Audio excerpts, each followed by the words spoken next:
The winter of 1876 came early to Wyoming Territory, bringing snow that fell in thick curtains across the endless plains and a wind that carried the kind of cold capable of killing a man in his sleep. Genevieve Hart pressed herself against the rough planks of the barn wall, her breath coming in shallow gasps that sent small clouds of vapor into the freezing air. Through a narrow gap between weathered boards, she watched 3 riders approach the distant ranch house. Even at this distance, even through the swirling snow, she recognized the lead man by his bearing alone. Silas Thorne, the cattle baron, who owned half of Sweetwater County and controlled the souls of most men unfortunate enough to cross his path. She'd escaped from his so-called hospitality house in Rawlins 6 days ago. 6 desperate days of running through hostile territory, hiding in whatever shelter she could find, stealing food from homesteads when starvation became unbearable, sleeping in abandoned line shacks with one eye open and a stolen knife clutched in her trembling hand. 6 days of freedom that felt increasingly fragile with each passing hour, and now seemed about to end in this forgotten barn on the edge of nowhere. The barn door scraped open behind her, with a sound like a scream in the silence. Genevieve spun around a rusted hay hook clutched in her hand at the only weapon she'd been able to find.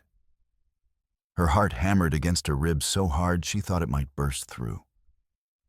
A man stood silhouetted in the doorway against the white landscape beyond. Tall, perhaps 6 feet. Long dark hair hanging past his shoulders. Native features, high cheekbones, dark eyes that seemed to take in everything with a single glance. He held no visible weapon, but something about his absolute stillness suggested he didn't need one. This was a man comfortable with violence, someone who'd learned to survive in a world that wanted him dead. "They're looking for you," he said. His English was perfect, unaccented, almost formal in its precision. The speech of someone who'd been educated in mission schools, but had chosen to retain his dignity rather than erase his heritage. "I know," Genevieve managed to say, her voice barely above a whisper. Her throat was so dry the words hurt. "There's a grain chute in the back corner. It leads up to the loft. Hide there and don't make a sound. I'll handle this." "Why would you help me? You don't even know me." The question came out sharper than she intended, born of weeks of learning that kindness was usually a trap, that men who offered help always wanted something in return. The man's expression didn't change, but something flickered in his dark eyes, old pain, old anger, old grief that had carved permanent lines into his face.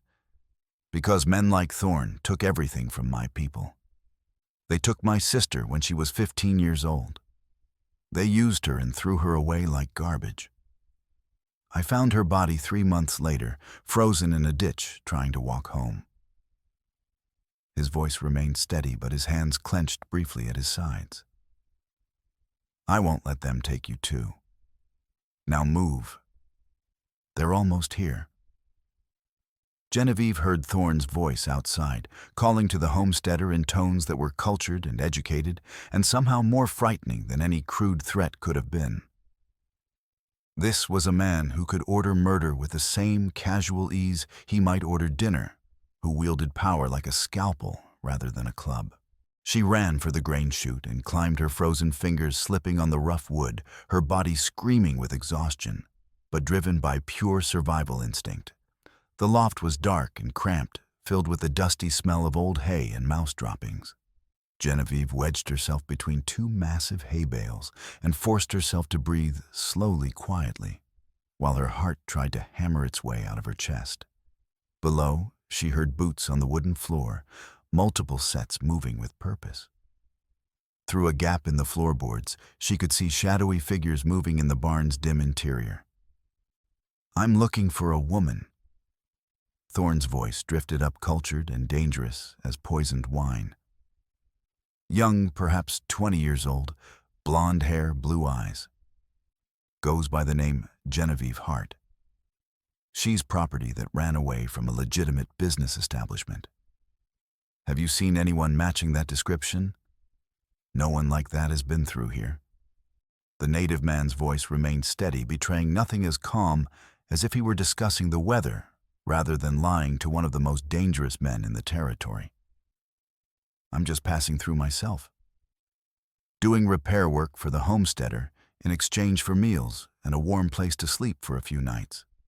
Haven't seen any woman." "You're Cheyenne, aren't you? I can always tell. Something about the way you people carry yourselves." "Yes, I'm Cheyenne. Long way from the reservation. What brings you out here to white man's territory?" "I go where there's work. The reservation doesn't feed people very well, in case you haven't heard. Government rations run out fast when they bother to arrive at all." A pause that seemed to stretch forever. Through the gap in the floorboards, Genevieve could see Thorne studying the man below, looking for any sign of deception, any weakness to exploit. Thorne was good at reading people. It was one of the skills that had made him wealthy and powerful. But the Cheyenne man's face might as well have been carved from stone for all the emotion it showed. "What's your name, Indian?" "Cheveo. It means spirit warrior in my language, though I doubt you care about such things." "Cheveo. Interesting. Well then, Cheveo, there's $100 in it for you if you see this woman and bring word to me in Rawlins. That's more money than you'll see in 6 months of honest work. She's valuable property that ran away from a legitimate business establishment where she'd agreed to work.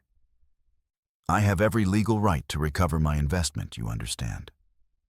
The law is on my side in this matter." "Property." Cheveo repeated, his voice absolutely flat, emotionless, but somehow conveying volumes of contempt in that single word. "You call a woman property?" "That's correct. She signed a contract for room and board services to be rendered in exchange. When she fled, she violated that contract and became a thief by law. The territorial statutes are quite clear on such matters." Thorne's boots moved toward the door, each footstep deliberate and measured. "You remember what I said about that $100? Easy money for a simple piece of information. And remember something else: anyone who helps her, anyone who hides her or aids her escape, is guilty of theft and conspiracy under territorial law. The penalties for such crimes are severe. You do well to keep that in mind, Indian. Your people don't fare well in our courts or our prisons." "I'll remember," Cheveo said quietly, the words carrying no inflection whatsoever. After they left, after the sound of hoofbeats faded into the distance, and the world became silent again except for the whisper of wind. And through gaps in the barn walls, Genevieve waited in the loft until her muscles screamed with cramping. And the cold had worked its way so deep into her bones she could barely feel her extremities. Finally, as the short winter day faded toward dusk and shadows lengthened across the barn floor, she climbed down the grain chute on trembling legs that barely supported her weight. Cheveo was sitting on a hay bale, methodically cleaning a rifle with practiced movements that spoke of long experience with weapons and violence. He didn't look up as she approached, simply continued his work with focused attention to detail. "You should stay here tonight," he said, still focused on his task, running an oiled cloth along the rifle barrel with smooth, even strokes. "Travel after dark when the temperature drops further. The snow will cover your tracks, and most men won't want to ride in this cold, not even for $100. I'll get you supplies: food, warm clothes, blankets. Whatever the homesteader can spare without noticing things missing." "I have no money to pay you," Genevieve said, hating how weak her voice sounded, how desperate and broken. She'd been strong once before Thorne's men took her. She barely remembered that person now. "I didn't ask for money. I'm not doing this for profit or expecting repayment." Cheveo finally looked up, his dark eyes meeting hers with an intensity that made her catch her breath. "I'm doing this because my sister deserved someone to help her, and no one did. Because I live every day knowing I failed her, and I won't make that mistake twice." Genevieve studied him in the fading light. He was younger than she'd first thought, perhaps 30, maybe a few years older. A long scar traced the line of his jaw on the left side, the kind of mark left by a knife in close combat rather than an accident. His hands as they worked the rifle were scarred, too marked by violence and hard labor, and the kind of life that left permanent marks. But they moved with grace and precision, and there was something almost meditative about the way he cleaned the weapon, as if the familiar ritual brought him some measure of peace in a world that offered precious little of it. "Why are you helping me?" she asked again, needing to understand, needing to know if this was real kindness or just another trap. "You said something about your sister. What happened to her?"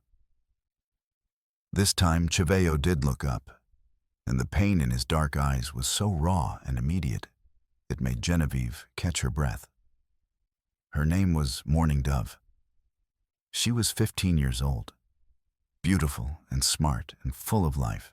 Men like Thorne, different men, but the same kind, took her from our camp 6 years ago during the Troubles. They said she'd be educated, civilized, taught useful skills so she could make her way in the white man's world. My family believed them because we were desperate and hungry, and the promises sounded good. His voice remained steady, but his knuckles whitened around the rifle. Instead, they used her, passed her around to whoever wanted her. When they were done, when she was used up and broken, they threw her away like garbage. I found her body 3 months later, 10 miles from where they'd kept her. She'd frozen to death trying to walk home in winter with no coat, no shoes, nothing. She was so thin, I barely recognized her. "I'm so sorry." Genevieve whispered the words, feeling hopelessly inadequate in the face of such tragedy. "Don't be sorry. Be alive. Be free. Fight to stay that way." Cheyenne returned to cleaning his rifle, but his movements were more controlled now, as if he was using the familiar task to regain his composure. My sister deserved someone to help her. No one did. The law didn't care. The authorities didn't investigate. White men don't hang for killing Indian girls, and they rarely even face questions. I won't let that happen again. Not if I can prevent it. Something in his words, in the fierce determination underlying his calm exterior, gave Genevieve a spark of hope she hadn't felt in months. This man understood. He'd lost someone to the same evil that had nearly destroyed her. He knew what it meant to be powerless to watch injustice triumph, because the law only protected certain people. "What did Thorne mean about a contract?" she asked. "He told you I'd signed something agreeing to work for him." "Did you sign anything?" "No, never. His men took me from my homestead by force. They said I owed back taxes, that the land was being seized. They brought me to Rawlins in chains." Her voice shook, but she forced herself to continue. "There was no contract, no agreement, just violence and imprisonment." Cheyenne nodded, as if this confirmed something he'd suspected. Men like Thorne create false documentation to legitimize their crimes. Forged contracts, fake debts, paperwork that gives them legal cover for slavery. The territorial courts are corrupt enough that such documents usually hold up, especially when the victim is a woman with no family or resources to fight back. "How do you know all this?" "Because I've seen it before. Because I've spent years trying to understand the system that killed my sister so I could fight it." He set down the rifle and looked at her directly. "What did Thorne do to you? You don't have to tell me if you don't want to. But if you do, I'll listen." Genevieve found herself wanting to tell him, needing to tell someone who would understand rather than judge. His house in Rawlins, the one he calls a hospitality establishment, it's not what he claims. It's a prison where women are forced to service miners, railroad workers, soldiers, anyone who pays Thorne's prices. We're locked in rooms, beaten if we refuse, drugged if we fight too hard. Girls who tried to escape disappeared.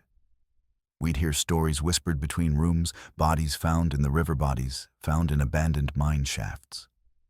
The message was clear. You stay or you die. How long were you there? 4 months.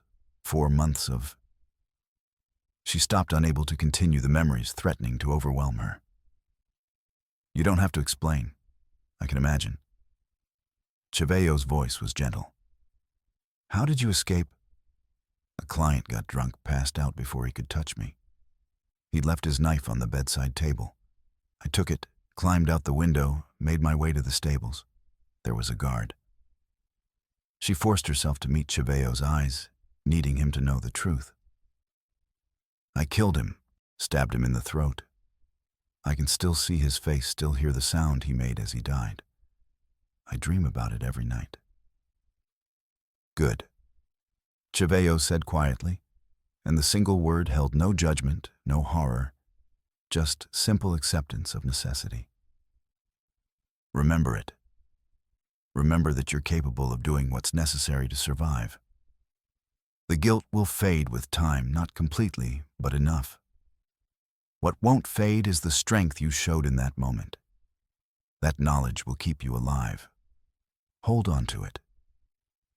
Something passed between them in that moment, an understanding deeper than words could convey. They were both survivors of violence, both carried scars that would never fully heal. Both understood what it meant to do terrible things because the alternative was worse. And somehow, in recognizing that kinship, in seeing her own pain reflected in another person's eyes, Genevieve felt less alone than she had in months. You should rest, Chevelleau said, returning to his rifle. I'll keep watch. We'll leave at midnight when most sensible people are asleep and the cold discourages pursuit. You need sleep too. You can't stay awake forever. I don't sleep much anymore. Haven't for years. Old habit from the wars and from too many nights when sleeping meant dying. He checked the rifle's action one final time, satisfied with his work. Besides, someone needs to watch for Thorne's men. They might be desperate enough or greedy enough to search through the night. Then let me take second watch. Wake me in 4 hours. Chevelleau looked like he wanted to argue, but finally nodded. 4 hours. Then I'll wake you. But Genevieve noticed as she curled up in a nest of hay and tried to rest that Chevelleau never truly relaxed. Even sitting against the barn wall with his rifle across his knees, his breathing never deepened into genuine sleep. He remained alert, watchful, ready to respond to any threat. This was a man who'd learned that survival meant never being completely vulnerable, never letting your guard down entirely. It was a hard lesson and a lonely one, and Genevieve wondered what it had cost him to learn it, what pieces of himself he'd had to sacrifice to become this vigilant, this careful, this perpetually ready for violence. They left at midnight as planned, riding through darkness so complete that Genevieve could barely see her horse's ears in front of her.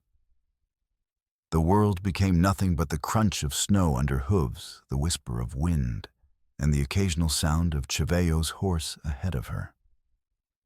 She followed his shadow through the night, trusting him completely, because she had no other choice, and because something in his manner inspired that trust. Chevelleau had provided everything with quiet efficiency, a sturdy horse that seemed calm despite the conditions, warm clothes, including a heavy wool coat that smelled of smoke and sage fur-lined gloves that actually kept her fingers functional, and a week's worth of food carefully packed in saddlebags. He rode beside her without much conversation, as if her escape had become his personal responsibility, his mission to complete or die trying. "Where are we going?" Genevieve asked after they'd been riding for 2 hours through the trackless snow, following what seemed to be Chevelleau's internal compass, since there were no visible landmarks. White Buffalo, small town about 4 days north if the weather cooperates. Maybe 6 if it doesn't. Chevelleau's voice was barely audible over the wind. It has a doctor who doesn't ask too many questions and a boarding house run by a woman named Lillian Coulter, who takes in people who need help. You'll be safe there while we figure out what to do next." "What do you mean, we? You've already done more than anyone could reasonably ask. I can't expect you to—" "You didn't ask. I'm offering.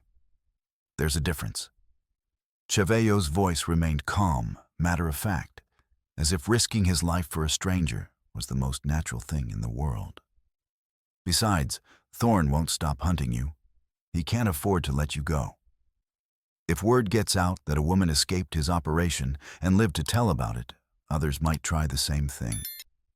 His entire power and profits depends on fear and control. You've broken that control. He'll pursue you until you're caught or dead or so far away he can't reach you." The cold logic of his words sent a chill through Genevieve that had nothing to do with the temperature. "How far will he chase me?" "As far as it takes. Men like Thorn don't forgive being defied. They can't afford to show weakness." Chevello adjusted his course slightly, guided by stars Genevieve couldn't see through the clouds. But White Buffalo is outside his usual territory. The town has its own power structure, people who don't automatically bend to cattle barons or mining interests. It's not perfect, safety nowhere is, but it's better than being alone out here. They rode in silence for hours, the only sounds the rhythmic crunch of snow under hooves and the constant whisper of wind across the empty plains. The cold was brutal, working its way through even the heavy clothing Chevello had provided, settling into Genevieve's bones with an ache that made her teeth chatter, despite her best efforts to appear strong. But she was grateful for the cold in a strange way. The cold meant fewer people would be out searching. The cold was an ally that protected them, even as it threatened them. The weather didn't cooperate. By the second day, they were riding through a full blizzard visibility, dropping to barely 10 feet. The world became nothing but white snow falling from white sky onto white ground, everything merging into a featureless void that seemed to stretch forever in all directions. Genevieve lost all sense of direction, all sense of time passing. She simply followed Chevello, trusting him to know where he was going, even when she couldn't see any landmarks to guide them, when the landscape offered no reference points except endless white. Chevello found shelter as darkness fell on the second night, a cave cut into a hillside, its entrance partially hidden by snowdrifts and scrub brush. It was deep enough to protect them from the wind and provide room for the horses, which was crucial since losing the animals would mean certain death in these conditions. He built a fire with practiced efficiency, while Genevieve huddled against the stone wall, shivering so violently her entire body shook and her teeth chattered loudly enough to hear over the wind. "Take off those wet clothes," he said, not looking at her, focused entirely on coaxing the reluctant fire to life with hands that moved with practiced precision. "You'll freeze if you stay in them. I have a spare blanket. Wrap yourself in it while your things dry by the fire." "I can't just... that's not..." Genevieve's protest died as another violent shiver racked her body so intense it made her gasp. "I'm not interested in your modesty right now. I'm interested in keeping you alive." Chevello finally looked at her, his expression serious and completely devoid of anything predatory or threatening. "Wet clothes in this cold will kill you as surely as Thorn's bullet, probably faster. I'll turn my back. You change. Put on the dry clothes I packed for you. It's that simple. Your life or your embarrassment. Choose quickly." Genevieve's fingers were too numb to work the buttons properly. It took her 3 agonizing tries to remove her coat, and her dress felt like it weighed 100 pounds, heavy with accumulated ice and snow that had worked its way into every fold of fabric.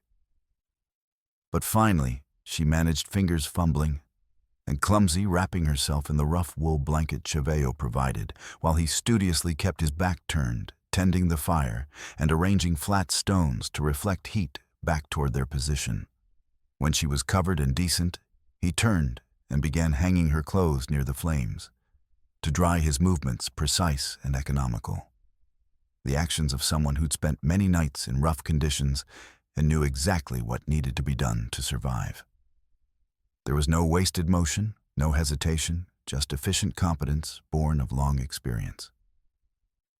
"Eat this." He handed her strips of dried meat and hardtack biscuits. "Your body needs fuel to stay warm and fight off the cold. I know it's not much, but it'll help keep your strength up." "You never asked my name," Genevieve said, accepting the food with hands that still trembled despite the growing warmth from the fire. "Didn't need to. You'll tell me when you're ready. Names are personal things, intimate in their way.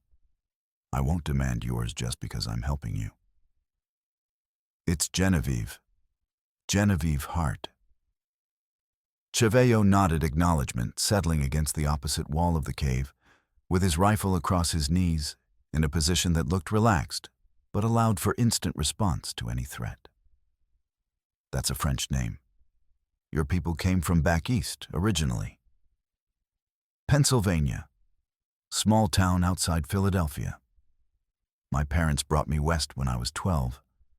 They wanted land, wanted to build something of their own, wanted the freedom they'd heard about in the territories." Genevieve's voice caught as memories flooded back. "They died last winter. Fever that swept through the valley. I was alone, trying to keep the homestead running by myself, and then Thorne's men came." "So, what did they tell you?" "That I owed back taxes on the land. That the property was being seized for non-payment. That I could work off the debt at a hospitality establishment in Rawlins' room and board, provided honest work a chance to earn enough to buy back the homestead eventually."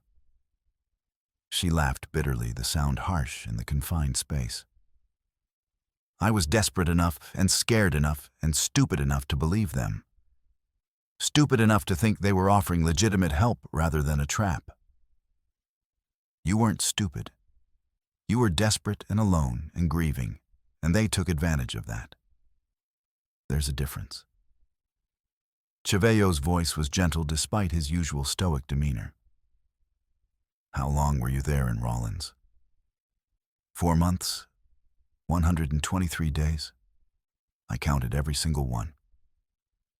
Genevieve stared into the fire, watching flames dance across the logs. 4 months of...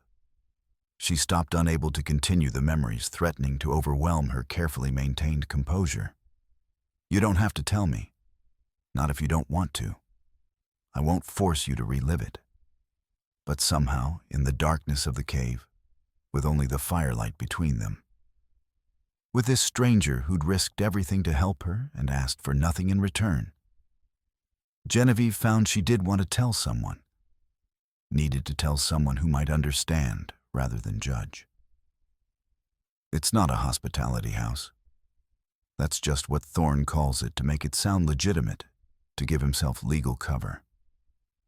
It's a prison where women are forced to service minors and railroad men and soldiers and anyone else who pays Thorne's prices.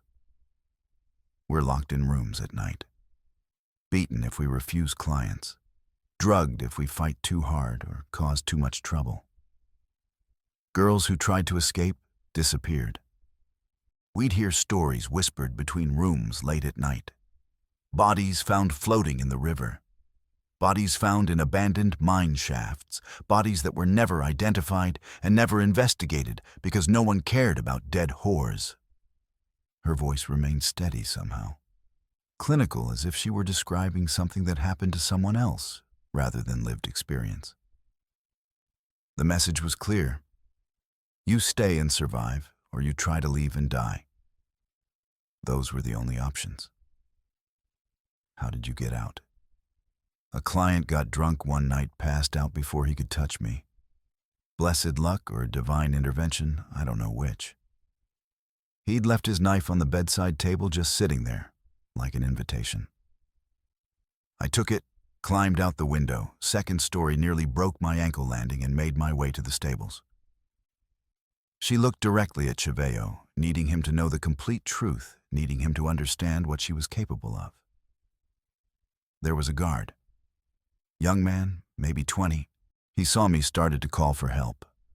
I stabbed him in the throat before he could make a sound. Watched him die. I can still see his face, still hear the wet gurgling sound he made as he bled out.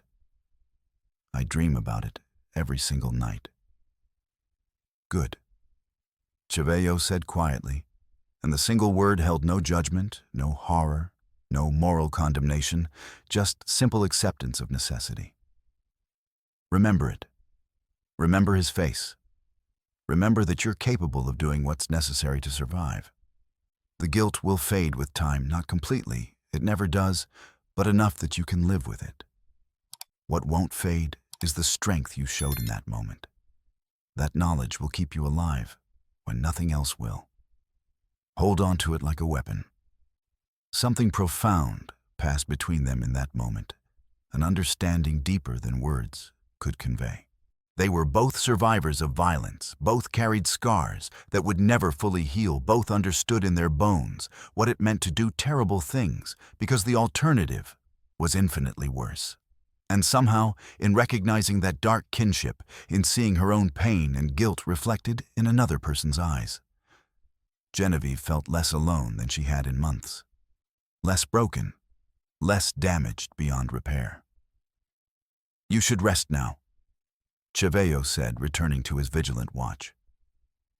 "I'll keep first watch. We need to leave before dawn, get as much distance as possible before Thorne's men organize a proper search. You need sleep too. You can't stay awake forever, no matter how tough you are." "I don't sleep much anymore. Haven't for years. Old habit from too many close calls." He checked his rifle again, a gesture that seemed almost unconscious, like a nervous tick. Besides, someone needs to watch for pursuit. Thorne's men might be desperate enough or greedy enough to search through the night, especially with a $100 reward on offer. "Then let me take second watch.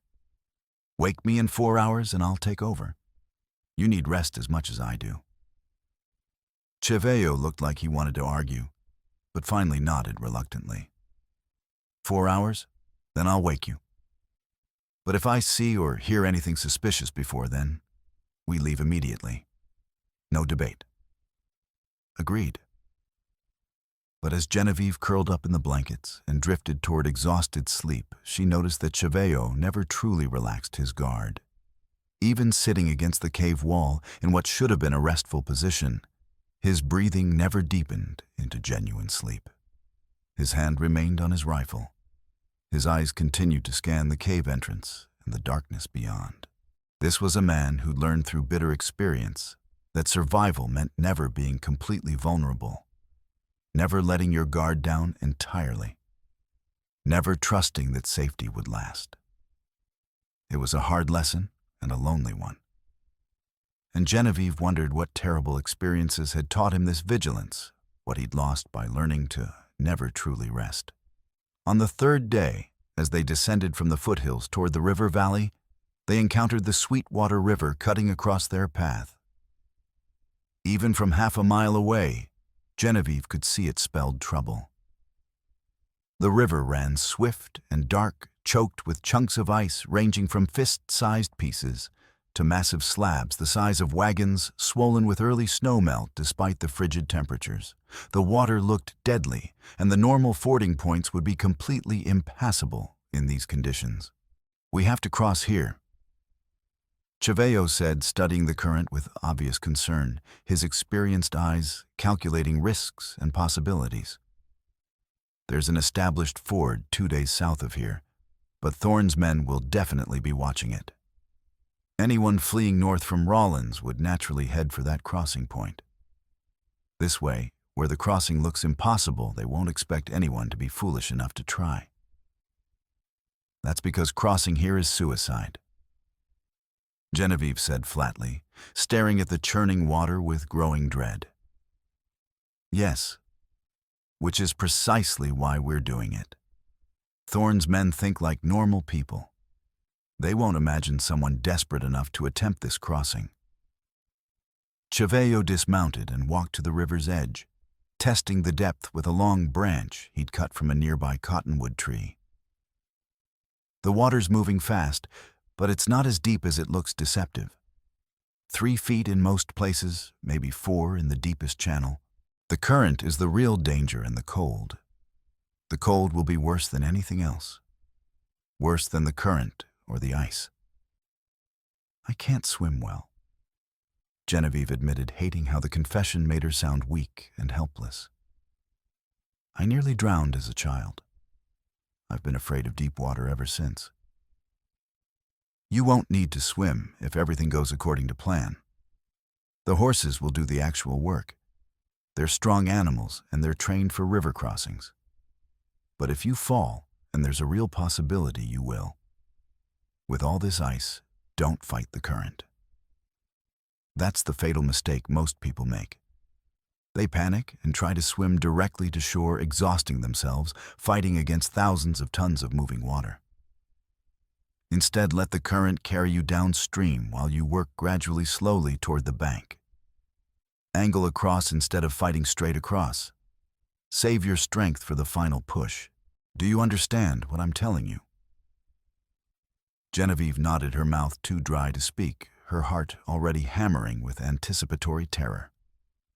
But she forced herself to mount her horse and follow Cheyenne toward the river's edge, each step feeling like moving toward her own execution. They entered the water, and the cold was a physical blow of such intensity, it drove the breath from Genevieve's lungs in a single shocked gasp. Her chest constricted violently. Her hands clenched on the reins so hard her knuckles went white. Every instinct in her body screamed to turn back, to flee this insane crossing, to find any alternative, no matter how much longer it took. But she saw Cheyenne ahead of her, moving steadily forward with absolute determination, and she forced herself to follow his example. The horses struggled valiantly against the current, their powerful bodies straining with every step, muscles bunching and releasing under wet hides, their eyes rolling with understandable fear. Ice chunks bumped and scraped against them, some small and manageable, others massive enough to knock a horse completely off its feet if they hit with sufficient force. Genevieve's horse stumbled on the uneven riverbed, recovered with visible effort, pushed forward. Water rose rapidly to her waist, then her ribs, soaking through her clothes in seconds and stealing what little warmth remained in her body. Halfway across, the disaster struck. A massive piece of ice, jagged and deadly easily the size of a hay wagon, came barreling downstream directly at them, moving with the inexorable force of an avalanche. Cheyenne shouted a warning, but there was no time to react, nowhere to go. The ice slammed into Genevieve's horse with tremendous force, the impact producing a sickening crack of breaking bone. The animal screamed a sound of pure terror and agony that would haunt Genevieve's nightmares for years, and went down hard. She felt herself falling, the reins torn from her frozen hands. And then she hit the water. The cold was beyond any description, beyond anything she'd imagined possible. It didn't just steal her warmth, it stole her ability to think, to move, to do anything but gasp uselessly as water filled her mouth and nose. The current grabbed her like a giant hand and pulled her under with casual, terrifying strength. Her heavy skirts wrapped around her legs like iron chains, dragging her down toward the rocky bottom. She couldn't breathe, couldn't see, couldn't tell which direction was up. The world became nothing but freezing darkness and the roar of water in her ears and the absolute certainty that she was about to die. Then strong hands grabbed her coat with desperate strength, hauling her upward through the churning water. Cheyenne's arm locked around her waist like an iron band, crushing her against his chest, while his other hand maintained a death grip on his horse's mane. The animal fought valiantly toward the shore, struggling against current and ice, and the weight of 2 riders, its strength and training, the only thing keeping them from being swept downstream to certain death. Another massive ice chunk swept past so close, Genevieve felt it brush her leg. Cheyenne twisted his body, taking the brunt of impact with his shoulder. She heard him grunt with pain, but his grip on her never loosened. A tree branch swept past in the current, and Cheyenne grabbed it one-handed, using it as a lever to pull them closer to the bank, gaining precious inches against the current's relentless pull. His horse found solid footing finally and lunged forward with everything it had, muscles bunching with supreme effort. They crashed through the shallows in an explosion of water and spray and collapsed on the snowy bank in a tangle of limbs, both coughing violently, expelling river water, and gasping for air. Genevieve's entire body convulsed with shivers so violent she couldn't control her limbs, couldn't make her arms and legs obey her commands. Beside her, Cheyenne wasn't much better. His lips were blue, his hands shaking uncontrollably as he tried to work his flint, and Steele tried to get a fire started before hypothermia claimed them both. Fire, he gasped through chattering teeth that clicked together audibly. Need fire. Right now. Both of us will die without it. But his hands were shaking too badly to strike the flint properly, the tools slipping from his numb fingers. Genevieve, despite her own violent trembling, forced herself to take over. Her fingers were so numb she could barely feel the flint and steel, but she'd learned to make fire as a child on her parents' homestead, and muscle memory took over when conscious thought failed. 6 tries. 7. 8. On the 9th attempt, a spark finally caught in the tinder. She blew on it gently, desperately, her breath barely more than a whisper, and a tiny flame appeared like a miracle. They built the fire with frantic efficiency, both of them working together without needing to speak, feeding it larger sticks, then branches, then full logs. As the flames grew and heat began radiating outward, they huddled close, so close, the heat nearly burned their skin where it hadn't burned already, but neither cared. Being burned was infinitely preferable to freezing to death. Cheyenne stripped off his soaked buckskin shirt with hands that still trembled violently. Genevieve saw the damage immediately, and her breath caught in genuine alarm. A massive bruise was spreading across his left shoulder, already turning an ugly purple-black color that spoke of serious tissue damage. A deep gash across his upper arm bled steadily, the blood looking almost black in the firelight. He'd been injured badly when the ice hit them when he was pulling her from the water, injured, saving her life. "You're hurt," she said, her own voice shaking with cold and shock and guilt. "That ice hit you while you were holding me. I'm alive. So are you. Everything else can be dealt with later." But Cheyenne's face was pale under his tan, his jaw clenched against obvious pain that he was trying desperately to hide. Genevieve tore strips from her already ruined petticoat and used them to bandage his arm, wrapping the cloth tight to slow the bleeding. Her fingers fumbling, but determined.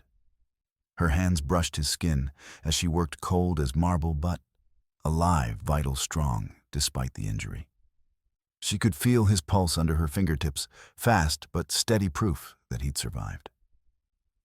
"Thank you," she whispered when the bandage was secure and tied off. "For not letting me drown. For pulling me out. You could have died doing that. You nearly did die. That ice could have killed you." Cheyenne looked at her, really looked at her with an intensity that made her heart skip, and something shifted in his dark eyes, something warm and profound. "You would have done the same for me if our positions were reversed. I don't know if I'm that brave. I don't know if I'm strong enough. You are. You've been proving it since the moment you escaped from Thorn. Bravery isn't the absence of fear, Genevieve. It's choosing to act despite being absolutely terrified. You do that every single day. That's courage of the purest kind." He paused, seeming to gather his thoughts. "You killed a man to escape. You've survived alone in hostile territory for days. You just crossed a river that would have killed most people. You're one of the strongest people I've ever met. Don't doubt that." They sat in silence for a long while, too exhausted for more words, simply grateful to be alive, and warming slowly by the fire they'd built together. But something fundamental had changed between them during that river crossing. They'd saved each other's lives, now had faced death together in the most immediate way possible. and survived through mutual effort. That created a bond deeper than mere gratitude, something neither of them had adequate words for yet, but both felt in their bones. As night fell and the fire burned steadily, Genevieve found herself watching Cheyenne as he dozed fitfully against a log, his injured arm cradled carefully against his chest.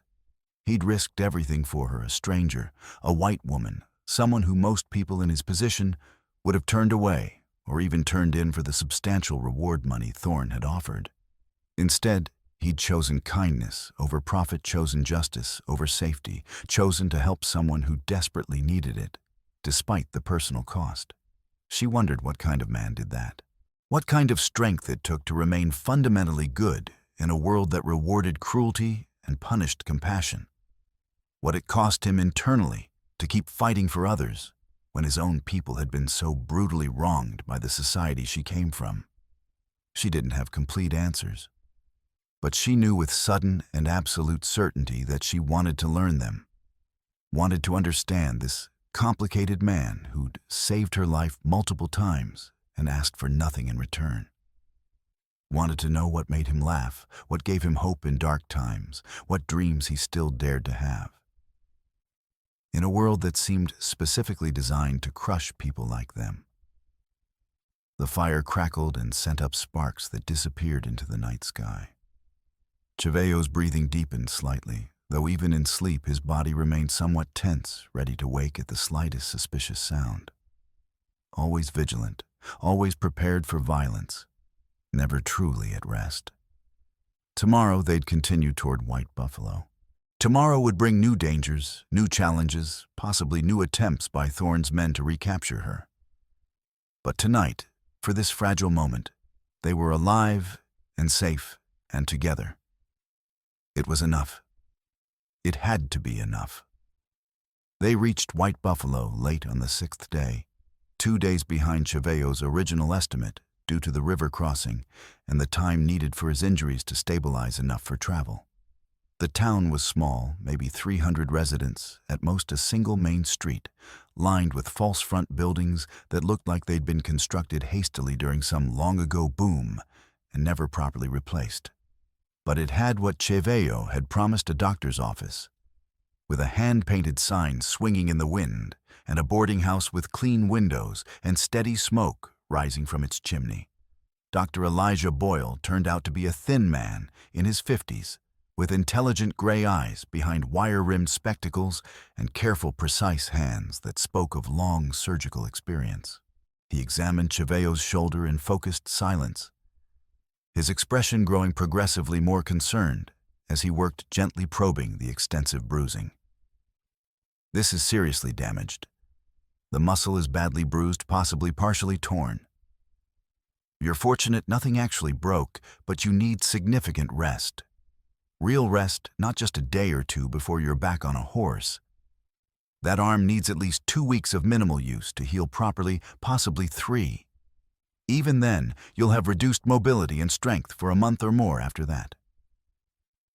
I'll rest when the situation allows it," Cheyenne said flatly, his tone brooking no argument. "If you don't rest properly, that arm might never work at full capacity again. The damage could become permanent. Is that acceptable to you?" Boyle began wrapping fresh bandages with neat, economical movements that spoke of decades of practice. "You're obviously not the type to take foolish risks without good reason. Don't start now when the stakes are this high." Cheyenne didn't answer directly, but something in his expression suggested he'd heard and registered the warning, even if he had no intention of necessarily heeding it. Boyle turned his attention to Genevieve. "And you, miss, are you injured beyond the obvious exposure and exhaustion?" "Just tired and cold. It's been a very hard week." "I'll be the judge of what constitutes injury, if you don't mind." Boyle examined her with the same professional detachment he'd shown Cheyenne, checking carefully for signs of frostbite on her fingers and toes, listening to her lungs for any evidence of developing pneumonia, asking quiet questions about her overall health and recent experiences. Finally, he nodded with what looked like professional satisfaction. You're in considerably better shape than you have any right to be given what you've apparently been through. Someone's been taking exceptionally good care of you. Cheyenne saved my life, multiple times, at significant risk to himself. Then you're fortunate he found you when he did. Most men wouldn't risk themselves for a stranger, particularly not in this territory, where helping the wrong person can result in legal consequences or worse. Boyle closed his medical bag with a decisive snap. Lillian Coulter at the boarding house can provide you with a room, clean bed, hot meals, and complete privacy. I'll send word through appropriate channels that you're under my personal protection. That should discourage most unwanted questions, though I can't promise everyone will respect the boundary. What about Thorne? Genevieve asked, voicing the fear that had been steadily growing with each passing hour. His men will come looking eventually. They have to. Let them come if they're foolish enough. White Buffalo doesn't automatically bow to Silas Thorne, no matter how much money he controls or how many politicians he's purchased. This town has its own laws, its own sense of justice, its own power structure. He has limited authority here, and what authority he claims we don't automatically recognize. Boyle's expression hardened years of accumulated anger and frustration, showing through his professional calm. Besides, I know things about that particular man. Terrible things. Things that would see him hanged multiple times over if the territorial marshals ever bothered to investigate properly and honestly. I've been collecting evidence for 3 years now. What kind of things, specifically? Genevieve leaned forward, hope stirring for the first time in days. The kind that require extensive documentation and absolutely ironclad proof to overcome his political connections, which I've been gathering methodically and carefully through various sources. Boyle looked between them, seeming to weigh something significant in his mind. You're not the first woman to escape from Thorne's operation, though you may be the first to make it this far north successfully. Others have tried over the years. Most were recaptured within days. A few simply disappeared entirely and were never heard from again. But with your direct testimony about what happens inside that house, with everything you personally witnessed, we might finally have enough evidence to bring him down permanently. Would you be willing to testify if it came to that? In court under oath, facing him directly. Yes. Genevieve didn't hesitate even slightly. Whatever it takes to stop him, to save the other women still trapped in that hell. Good. Because I believe we may have a significant opportunity approaching. But it will require extremely careful planning and considerable courage from everyone involved. Boyle moved toward the door. Get some proper rest, both of you. Tomorrow we'll discuss what comes next and what might be possible. The boarding house was run by Lillian Coulter, a formidable woman in her 60s with steel-gray hair pulled back in a severe but elegant bun, and penetrating eyes that seemed capable of seeing straight through any deception or pretense. She took one comprehensive look at Genevieve's condition and immediately ushered her inside without asking a single question, which Genevieve found both surprising and deeply relieving. You'll have the room at the end of the upstairs hall. Clean sheets changed this morning, good mattress that doesn't sag, and a solid lock on the door that actually works.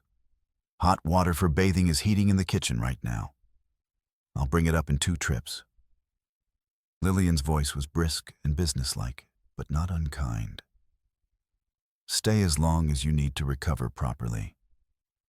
I don't tolerate Silas Thorne's kind of business practices, and anyone he's actively hunting is welcome to sanctuary here. How did you know about Thorne and what he does?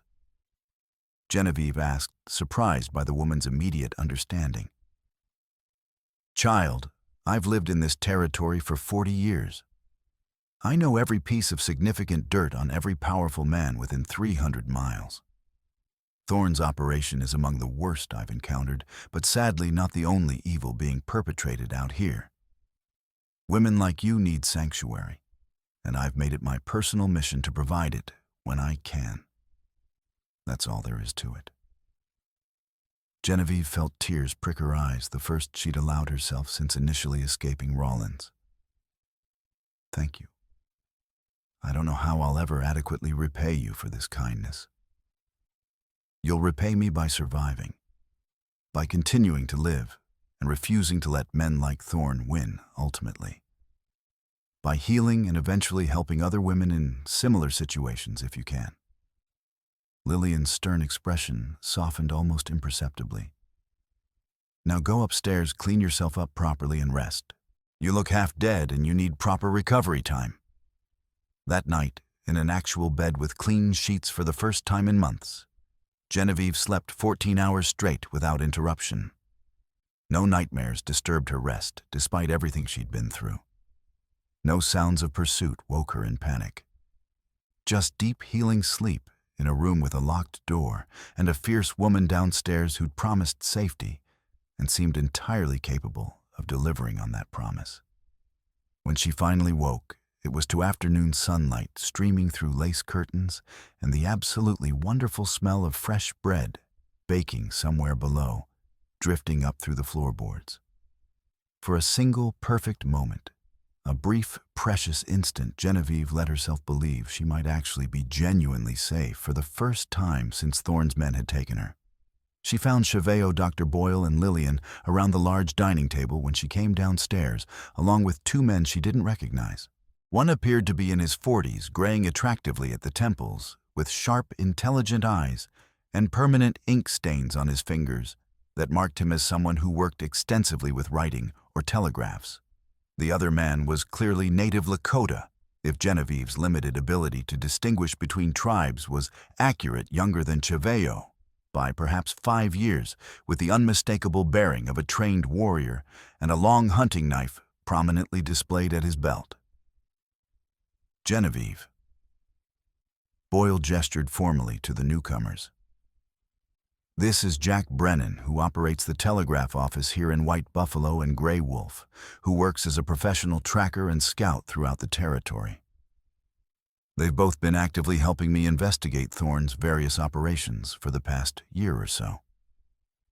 Jack nodded politely, his expression friendly but cautious.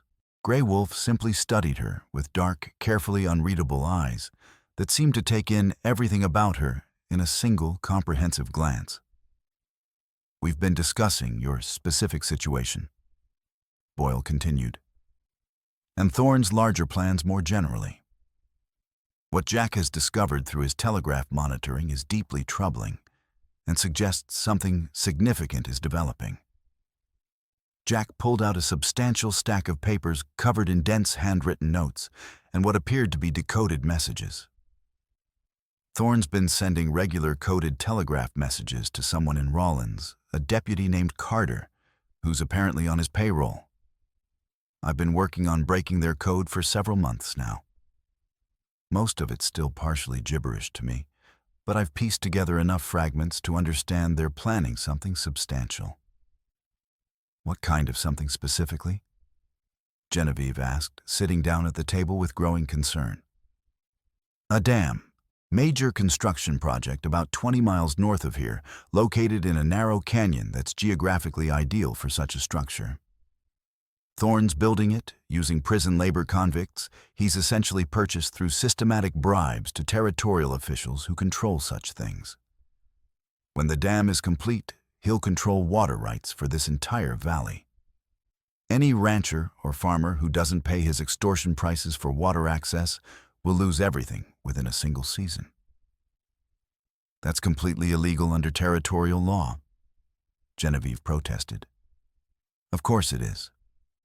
But the law in this territory ultimately belongs to whoever has the most money and the most guns and the most political connections. Thorn has all three in abundance. Lillian's voice was bitter with long experience. Any formal complaint filed against him through legal channels mysteriously disappears before reaching anyone who might act on it. Any witness who speaks up publicly either suddenly recants their testimony or vanishes entirely. Deputy Carter makes absolutely certain of that. He's Thorne's primary enforcer, his method of controlling the legal system from within. Cheyenne had been silent throughout this exchange, listening with careful attention to every detail. Now he spoke, his voice thoughtful. "Where exactly is this dam located? I need specifics." Jack spread a hand-drawn but remarkably detailed map across the table. "Here in this canyon. Remote location, canyon walls rising steeply on both sides. Relatively easy to defend from approach, very difficult to attack successfully.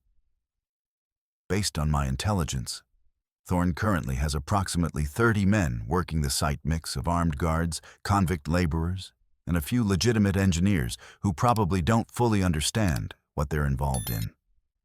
And there's something else particularly disturbing," Boyle added with obvious anger. According to information Jack's pieced together from multiple telegraph sources, women from Thorne's establishment in Rawlins are being systematically transported to the dam site. Officially, the story is they're providing cooking and cleaning services for the workers. But according to our sources, some of them never return to Rawlins. They simply disappear. Genevieve's blood went cold as her hands clenching involuntarily on the table. "You think he's murdering them, just killing them outright? I think they become witnesses to extensive illegal activity, and Thorne has a very firm policy about witnesses. They don't survive long enough to testify in any court." Boyle leaned forward intensely. "Which is precisely why we desperately need your help and your testimony. You've been inside his operation. You know names, faces, procedures, how the entire system functions. You can identify his key associates and describe his methods in detail. With your direct testimony combined with all the documentary evidence we've been painstakingly collecting, we might finally have enough to bring in the real territorial marshals, not Carter's corrupt deputies, but the actual federal authorities based in Cheyenne. Marshal Henry Wade is known to be an honest man who can't be bought. If we can get sufficient evidence directly to him, he'll act decisively. But we need to move very soon," Jack added urgently. "In exactly 3 days, Thorne's hosting an elaborate celebration at the dam site. Grand opening ceremony, essentially. He's inviting territorial officials, potential investors, everyone he needs to legitimize the entire operation and make it appear legal. If we're going to stop him permanently, that's our best chance we'll ever get. He'll be there personally, along with all his key associates, and the documentation that proves the illegal nature of the operation. We can gather conclusive evidence, document everything thoroughly, and hold him until the real marshals arrive from Cheyenne." "That's completely insane," Grey Wolf said bluntly, his first contribution to the conversation. "You're seriously discussing raiding a fortified construction site with 30 armed men present. How many people do we actually have for this? 6, maybe 7. If we're extraordinarily lucky, those are absolute suicide odds by any reasonable calculation. Which is precisely why we need an exceptionally sophisticated plan," Cheyenne said calmly. He studied the map with intense focus, his tactical mind clearly analyzing approaches and possibilities. "Thorne will definitely have guards positioned, but they'll be significantly distracted by the celebration and all the important visitors. If we approach correctly, use the terrain intelligently, create effective diversions in the right locations." "You're actually seriously considering this?" Genevieve said, staring at him with a mixture of disbelief and growing understanding. "You're genuinely thinking about attacking Thorne at his own heavily defended dam?" "I'm thinking about stopping him permanently before he destroys more lives. Before more women like my sister die because no one had the courage or the resources to act." Cheyenne's voice remained completely calm, but his eyes burned with fierce intensity. "You don't have to participate in the actual raid. You've already survived far more than anyone should ever have to endure. But I'm going forward with this, with help or without it. Genevieve looked around the table at these people, complete strangers less than a week ago, who were planning to risk absolutely everything to stop a monster. Planning to face overwhelming odds because it was fundamentally the right thing to do, because someone had to act. And they were doing it, at least partially, for her, to save the women still trapped in Thorne's brutal system, to prevent what had happened to her from happening to countless others. "I'll help," she heard herself say firmly. "Whatever you need from me. I'm completely in." Chevello's expression shifted, surprise followed immediately by obvious concern. "Genevieve, you don't have to do this.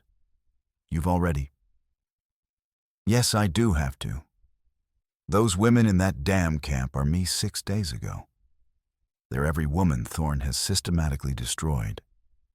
If there's even a small chance to save them, to stop him permanently, I have to take it." She met his eyes directly. "Besides, you risked your life for me repeatedly. Let me return the favor. Let me be strong too." They spent the next 2.5 days planning in meticulous detail. The strategy took shape gradually through long discussions, heated arguments, careful revisions, and exhaustive consideration of every possible variable and contingency. Jack would send carefully worded coded telegrams to Marshal Henry Wade in Cheyenne, using specific phrases that would alert him to the urgent situation without tipping off anyone else who might be monitoring the telegraph lines. The Marshal was approximately 3 days away by fast horse. If they could create enough chaos and delay Thorne, that long, legitimate help would arrive.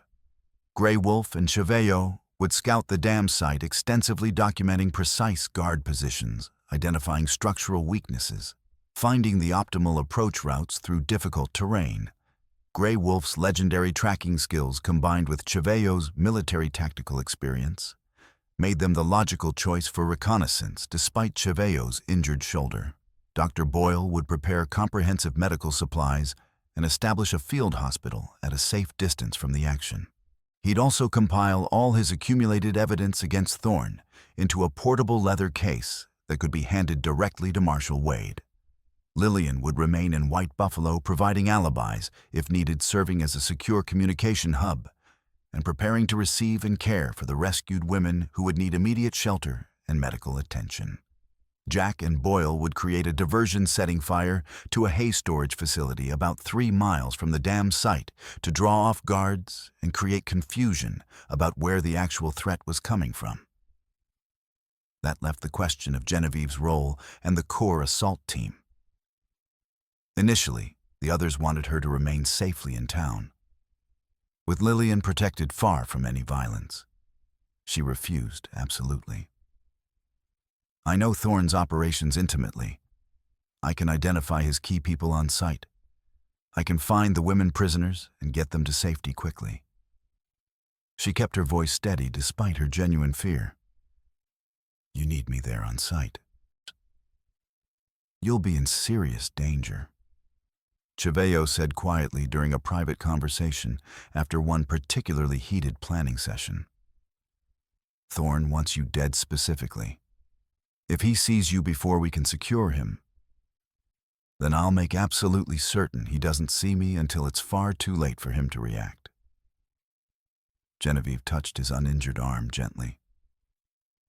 "I'm not being reckless. I'm being practical and realistic. We have exactly 1 chance at this. We need every possible advantage." Chevello looked like he wanted to argue further, but finally nodded reluctantly. "You stay with me the entire time during the operation. You don't separate for any reason, you don't take independent risks, you follow my orders exactly without question." "Agreed. Agreed completely. And if something goes catastrophically wrong, if we're overwhelmed, if the situation becomes impossible to salvage, you run immediately. You get to safety and you don't look back to help me. Promise me that. Only if you make exactly the same promise to me." "Genevieve, no. Either we both commit fully to surviving this, or neither of us makes promises we might not be able to keep." She held his gaze steadily. I'm not losing you after everything we've been through together. If you die doing this, I'll never forgive you or myself." Something profound flickered across Chevelle's face. Surprise warmth, maybe the beginning of something deeper than either of them was quite ready to name. "I'll do my absolute best to avoid that outcome." "See that you do." The final plan took shape. Chevelle and Genevieve would be the primary assault force, moving in quietly to secure Thorne and the documentation, while chaos from the diversion drew away guards. Grey Wolf would position himself on the canyon rim with his bow, providing covering fire from distance. Like a sniper, his arrows silent and deadly, far more useful than gunfire that would immediately give away positions. The diversionary fire would pull guards away from the main site. Lillian had already sent initial coded telegrams to Marshal Wade 3 days prior, giving him advance warning and a preliminary evidence package, so he would be en route, and the timing should align perfectly. The night before the raid, Genevieve found herself completely unable to sleep despite her exhaustion. She sat in the boarding house kitchen well past midnight, brewing tea with hands that trembled slightly, no matter how much she tried to project calm confidence. Chevelle found her there around 1 in the morning. He'd been in the barn checking and rechecking weapons and equipment, but apparently he couldn't sleep either. He poured himself coffee and sat across from her without speaking. Initially comfortable with silence in a way most people never learned. "Are you afraid?" Genevieve asked, finally breaking the quiet. "Yes, absolutely. Anyone who isn't genuinely afraid before potential combat is either a fool or a liar. Fear keeps you alert and careful, keeps you alive when overconfidence would get you killed.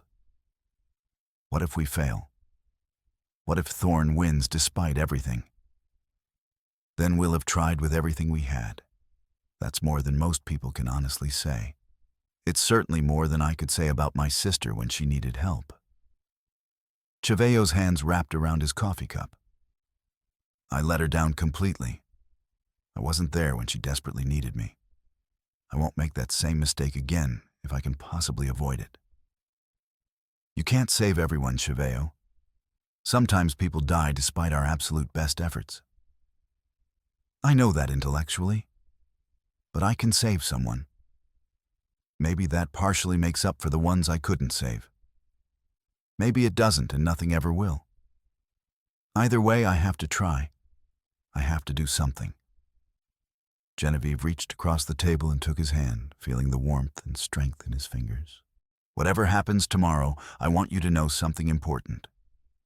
You gave me back my life, not just by helping me physically escape, but by showing me I could be strong again, that I could fight back effectively, that I didn't have to be a victim forever. I'll never forget that gift." Chevelle turned his hand over, lacing his fingers through hers with surprising gentleness. "You were always fundamentally strong. You just needed someone to remind you of that strength when trauma had made you forget." They sat like that for a long time, hands clasped across the kitchen table, drawing strength and comfort from each other's solid presence.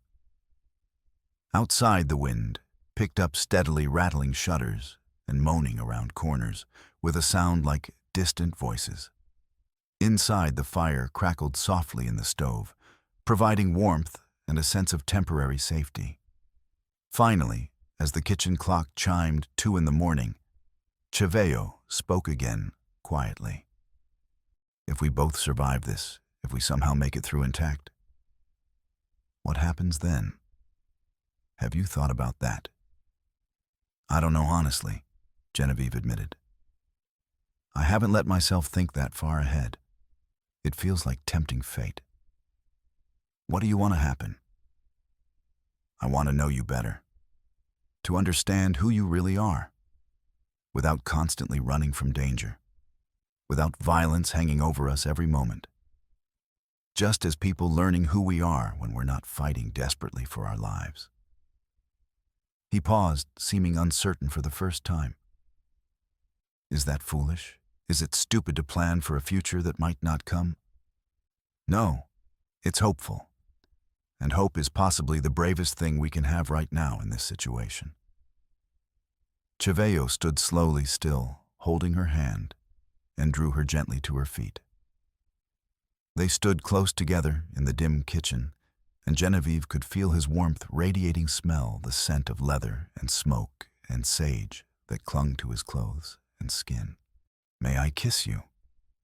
he asked quietly, respectfully. "Just once before tomorrow. So I have something timber crib and stone with Portland cement joints worth fighting for. Something worth surviving for." Genevieve answered by closing the small distance between them. The kiss was gentle at first, tentative, a question being carefully asked and answered. Then deeper, more certain, more urgent, a promise being made without words, a commitment to survive and find each other on the other side of whatever came next. She tasted coffee on his lips, and something else, hope, determination, the fierce will to live, that had kept them both alive this long. When they broke apart, both breathing slightly harder, Cheveo rested his forehead gently against hers. "Tomorrow might go very badly. We need to be realistic about that. I know. I'm not naive. But tonight, this moment, right now, this is good. This is worth having." "Yes." Genevieve whispered, her voice thick with emotion. "This is very good." They stood together in the quiet kitchen, while the rest of the house slept peacefully, holding on to each other and the fragile promise of a future worth fighting for, worth surviving for, worth believing in, despite all evidence that the world didn't reward hope or courage or love. The dam rose against the sky like a monument to human ambition and cruelty combined. 40 feet of timber and timber crib and stone with Portland cement joints holding back a massive reservoir that stretched more than a mile upstream, representing both engineering achievement and the suffering of the convict laborers who'd built it under brutal conditions. The celebration was in full swing as Cheveo and Genevieve approached through the canyon shadows. Lanterns illuminated the construction site like a stage. A small band played cheerful music that echoed off canyon walls.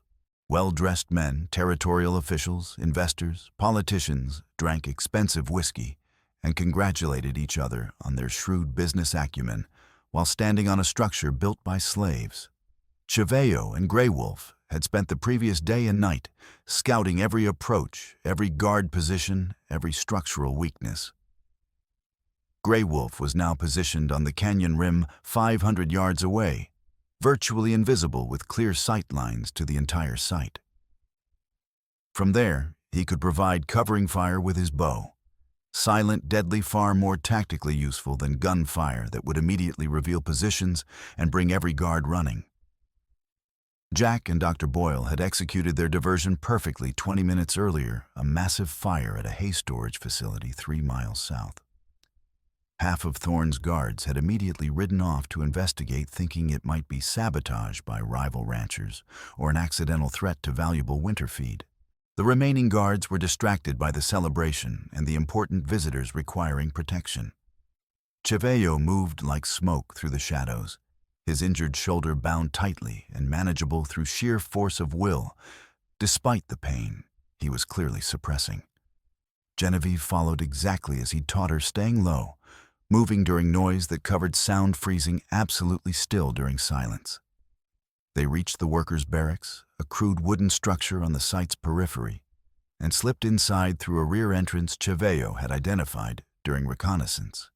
12 women were inside, most sleeping fitfully on rough bunks, exhausted from labor and trauma. Cheveo gently shook the nearest awake and pressed a finger to his lips in the universal gesture for silence. "I'm here to get you out. All of you. Can you wake the others?" absolutely quietly.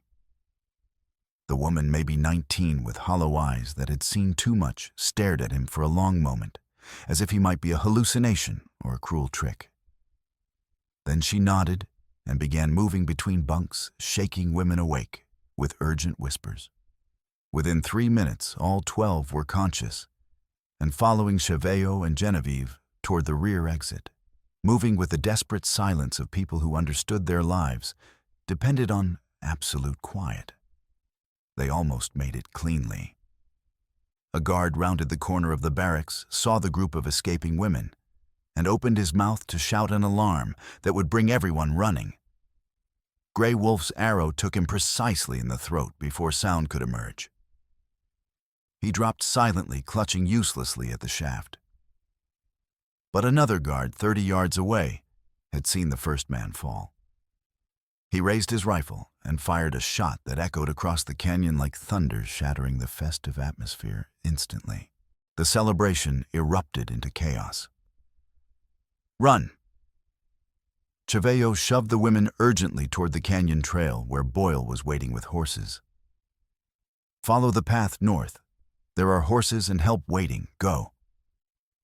Men poured from the celebration, some grabbing weapons, others simply running in confusion. Lanterns swung wildly, throwing crazy shadows across the construction site.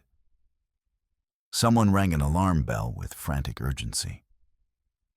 Cheveux saw Valentine Boyd Thorne's foreman, and the man who actually ran the day-to-day operations, emerge from the site office clutching a leather satchel under his arm. That satchel undoubtedly contained the payroll records worker contracts, all the documentation that proved beyond any doubt the illegal nature of the entire operation. Cheveux changed direction instantly, sprinting toward Boyd, with his injured shoulder screaming protest. The foreman saw him coming and drew a revolver, firing twice in rapid succession. Both shots missed in the confusion and poor light, kicking up dirt near Cheveux's feet. Cheveux tackled him hard, both men going down in a tangle of limbs. Boyd fought viciously, years of violence, making him dangerous despite his age. He smashed the revolver into Cheveux's injured shoulder deliberately. Blinding pain exploded through Cheveux's entire left side, nearly causing him to black out. But he drove his knee savagely into Boyd's stomach, grabbed the precious satchel with his good hand, and rolled away desperately. Gunfire erupted from the canyon rim. Grey Wolf was providing covering fire, now his arrows finding targets with lethal precision. But there were simply too many men. They were being overwhelmed by sheer numbers. Then Genevieve appeared on horseback, riding hard into the compound with Cheveux's rifle across her saddle, her face set with fierce determination. She'd broken her promise to stay with Boyle and the rescued women. "Cheveux behind you." He turned. Silas Thorne stood 15 feet away, a double-barrel shotgun leveled directly at his chest. This was the man behind everything. All the suffering, all the death, all the systematic destruction of lives. "End of the line, savage," Thorne said calmly, his cultured voice barely audible over the chaos. Genevieve's rifle cracked sharply. The bullet caught Thorne precisely in the right leg. He went down hard, screaming, his shotgun discharging harmlessly into the dirt as he fell. Cheveux grabbed Genevieve's outstretched hand and swung up behind her in a move that sent fresh agony through his shoulder. They rode desperately for the canyon trail as bullets whined past like angry hornets. Behind them, someone shouted in genuine panic, "The dam! Something's wrong with the dam!" It wasn't sabotage, they'd done nothing to the structure itself. But in the chaos and panic, with guards and workers running everywhere, someone had accidentally damaged a critical support, or perhaps the structure had simply been poorly constructed from the beginning, built too quickly, with inadequate materials and convict labor that had no investment in doing quality work. A crack echoed across the canyon, sharp and distinct as a gunshot, but infinitely more ominous. Then another crack. Then a low groaning sound, like the earth itself was in pain. The dam failed catastrophically. Water exploded through the growing breach. With the force of divine wrath, millions of gallons unleashed in a massive wall of destruction that swept away everything in its path. It swept through the construction site like God's judgment, carrying away buildings, equipment, supplies, men. Screams echoed briefly and then were swallowed completely by the roar of water. Cheyenne and Genevieve reached high ground barely seconds before the flood passed beneath them. They wheeled their horse around and watched in absolute horror as the valley filled with churning debris-filled water. Buildings disintegrated. The celebration area disappeared entirely.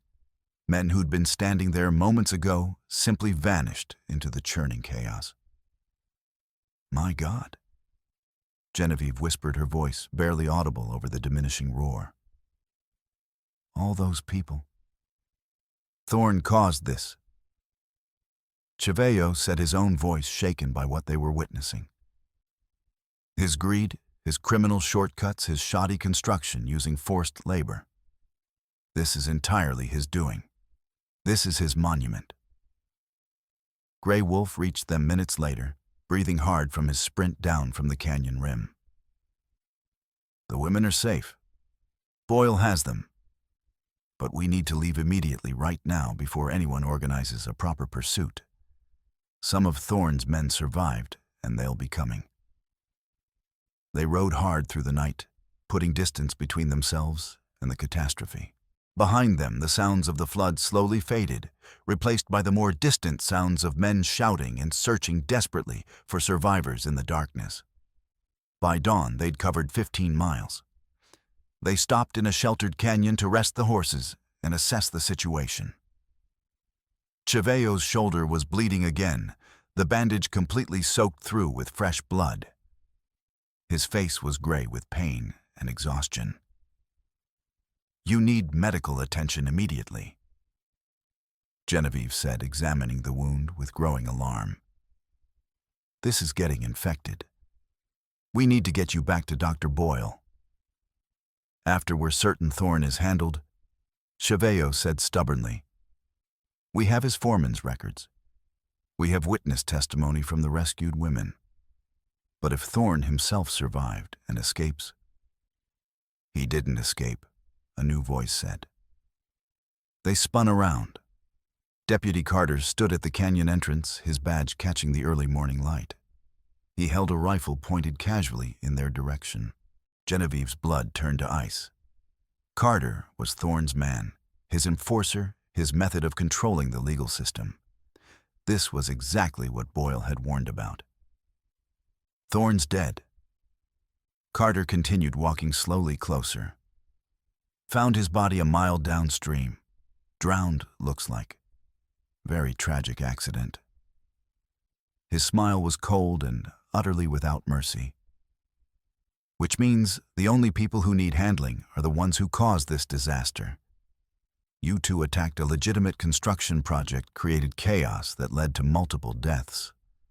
I'm placing you both under arrest."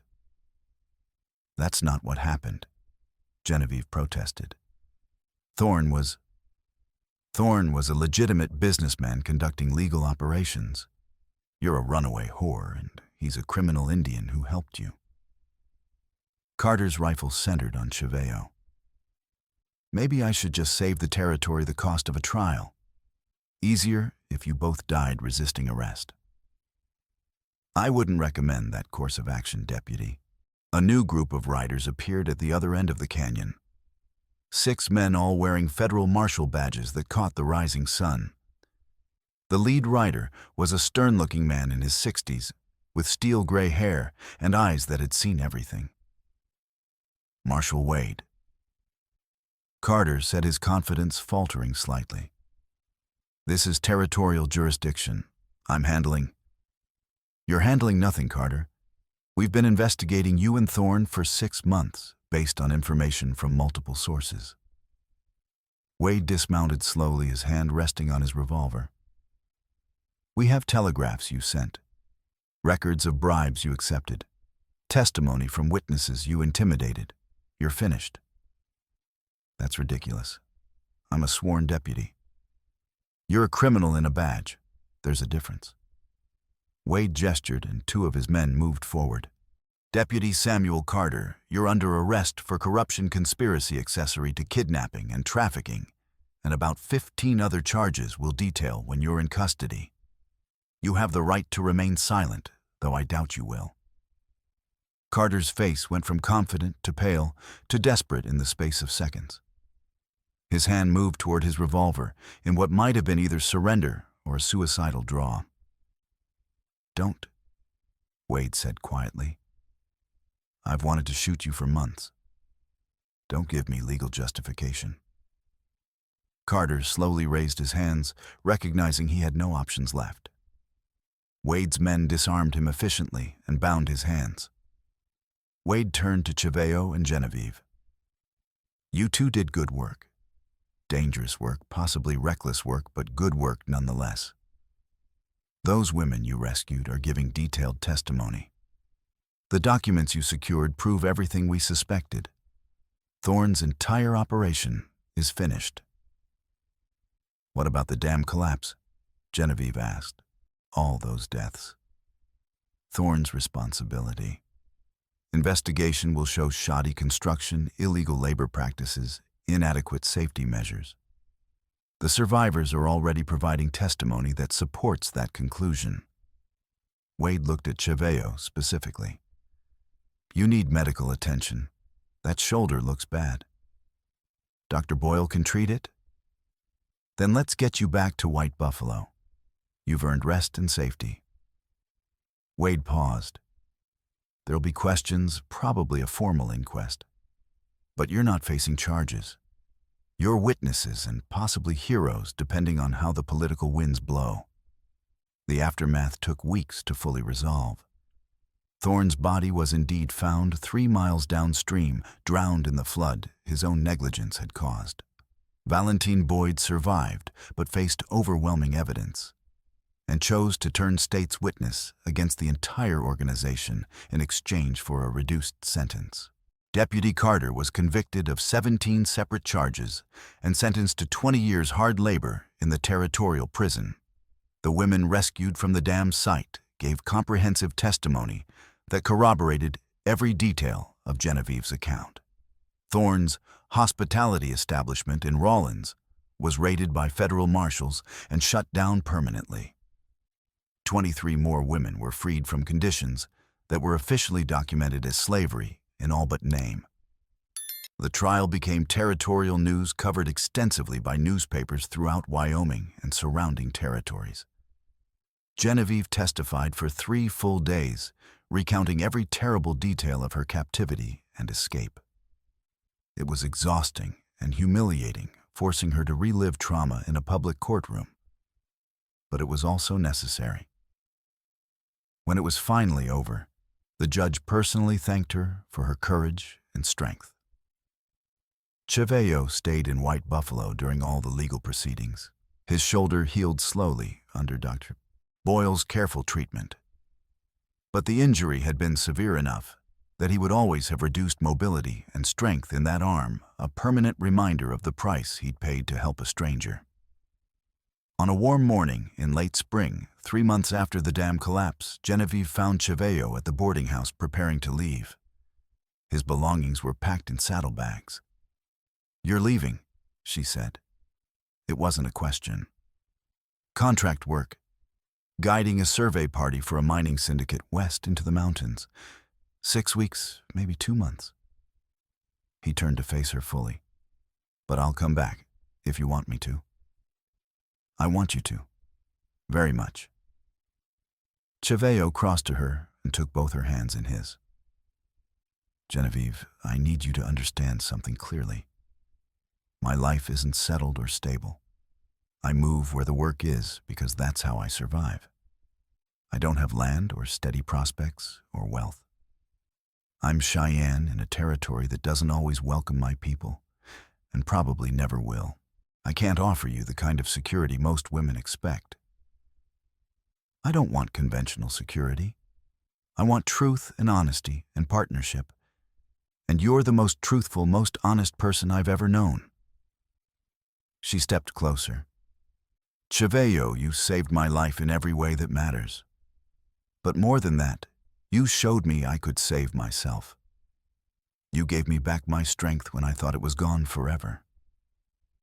Whatever happens, wherever life takes us, I want you in it. I want us to face it together." He kissed her then deeply, and without any reservation or hesitation, a kiss that held promise and commitment and hope for a future they'd build together. When they broke apart, he was actually smiling, something she still saw rarely enough that it made her heart skip. 2 months, he said. Then we'll figure out what comes next. Together, as equals and partners. Together, she agreed firmly. Always together from now on. Cheyenne left the next morning with the survey team. Genevieve watched him ride west until he disappeared over the distant hills. Then she turned back toward White Buffalo and the life she was actively building. Lillian had offered her permanent work and partnership at the boarding house. Dr. Boyle wanted to train her as a medical assistant, said she had steady hands and unusual calm in crisis situations. There was serious talk of starting a formal women's refuge using money seized from Thorne's estate, providing sanctuary and support for women escaping similar situations. Genevieve had real options now. Genuine choices. An actual future that she could shape according to her own desires and values. But she also had something that troubled her deeply, a small envelope that had arrived one morning via official territorial mail forwarded by Marshal Wade with a brief note explaining its significance. Inside was a single piece of paper, an ornate marriage certificate. Her hands trembled as she read the elaborate calligraphy. The certificate claimed she'd legally married Silas Thorne 2 years prior, in a formal ceremony officiated by Notary Public Valentine Boyd in Rawlins, with 2 witnesses whose names she didn't recognize. It was completely, utterly fraudulent. She'd never married Thorne, had never even met the man until his guards kidnapped her. But the document looked absolutely official, signed with flourishing signatures, sealed with an impressive wax seal, bearing what appeared to be legitimate legal stamps and registrations. Genevieve brought it immediately to Dr. Boyle, her hands still shaking with rage and violation. "This is how he did it systematically," Boyle said, after examining the certificate carefully, his expression darkening with anger. Thorne would have completely fraudulent marriage certificates created for many of the women he trafficked. Under territorial law, as currently written, a husband has extensive legal authority over his wife's property movements and person. If anyone ever questioned why he was holding women against their will, he could produce these certificates. They would appear to show he was simply exercising his completely legal rights over wayward wives who'd violated their marriage vows. It's diabolically clever legal cover for slavery and trafficking. But Boyd's dead now, and Thorne's dead. This doesn't matter anymore, does it? It matters if anyone tries to claim Thorne's considerable estate on your supposed behalf as his legal widow, or if someone argues you're legally entitled to his extensive debts which would destroy you financially, or if any of his former associates try to use this to control you or claim legal authority over you. Boyle set the fraudulent paper down with obvious distaste. "We need to have this officially invalidated through the courts immediately. I'll contact Marshal Wade. He can bring it before a judge and get it declared void." How many women did Thorne do this to over the years? Dozens at minimum. Possibly hundreds if his operation was running as long as we suspect. Boyle's expression was grim. But you're alive and free to fight it legally.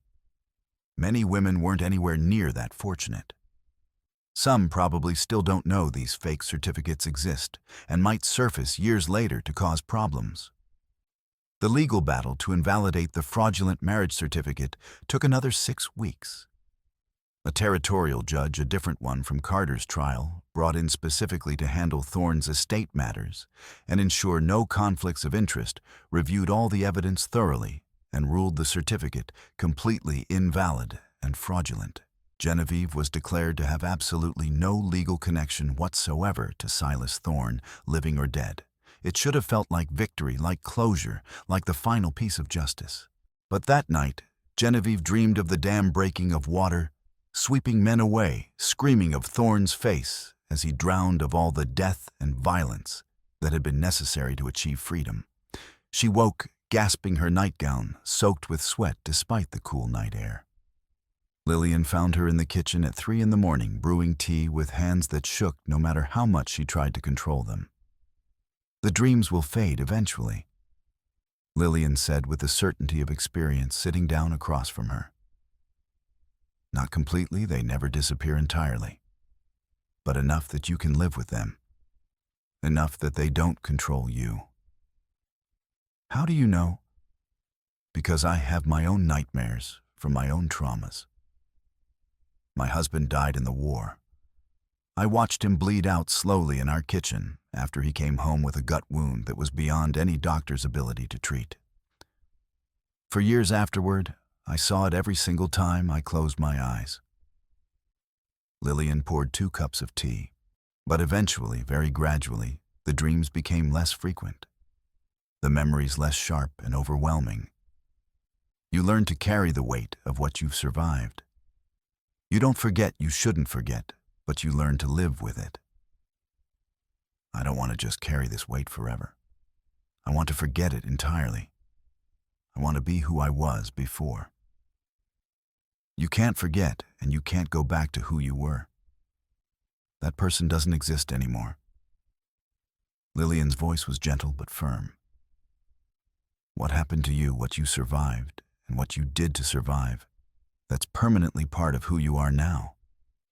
A stronger version, a fiercer version, someone who knows her own strength.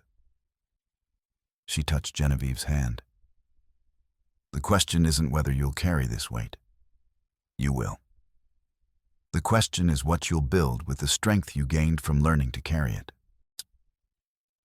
Summer arrived in Wyoming with sudden intensity snowmelt flooding the streams, wildflowers erupting across the previously brown plains, the entire world transforming from winter's gray to vibrant green almost overnight. And Cheyenne came back exactly when he'd promised.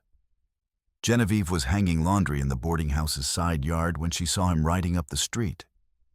2 months had changed him, somehow. He looked leaner, more weathered by sun and wind, but his eyes lit up immediately when he spotted her. She dropped the laundry basket without thinking and ran.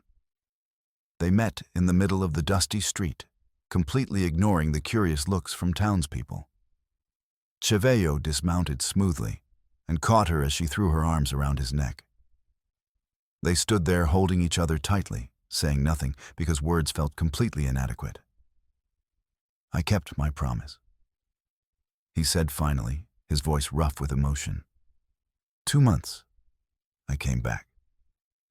I kept mine too. I'm still here, still waiting, still wanting this. What happens now? Genevieve pulled back slightly to look at him directly. Now we figure out what comes next. We build something together. We make a life that's ours. I talked to Dr. Boyle and Jack Brennan before I left. There's work around White Buffalo if I want it, permanent work. Guiding survey teams, tracking for the territorial government, translating for officials who need to communicate with the tribes. It wouldn't pay much, but it would be steady. I could stay here, if that's what you want.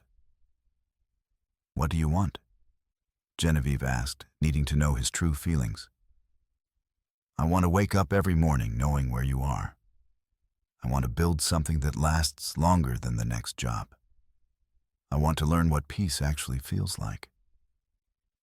He smiled slightly, that rare expression that transformed his entire face. I want all of that. With you. If you'll have me. Genevieve kissed him there in the middle of the street, with half the town watching and gossip spreading like wildfire. When they broke apart, she said simply, yes, to all of it. Yes. 6 months later, on a perfect autumn day, with golden light painting everything beautiful, Genevieve and Cheyenne stood on a hill overlooking White Buffalo. Behind them sat the small but solid house they'd built together over the summer, nothing fancy or elaborate, but genuinely theirs. Built with their own hands, paid for, with their own honest work belonging to no one but themselves.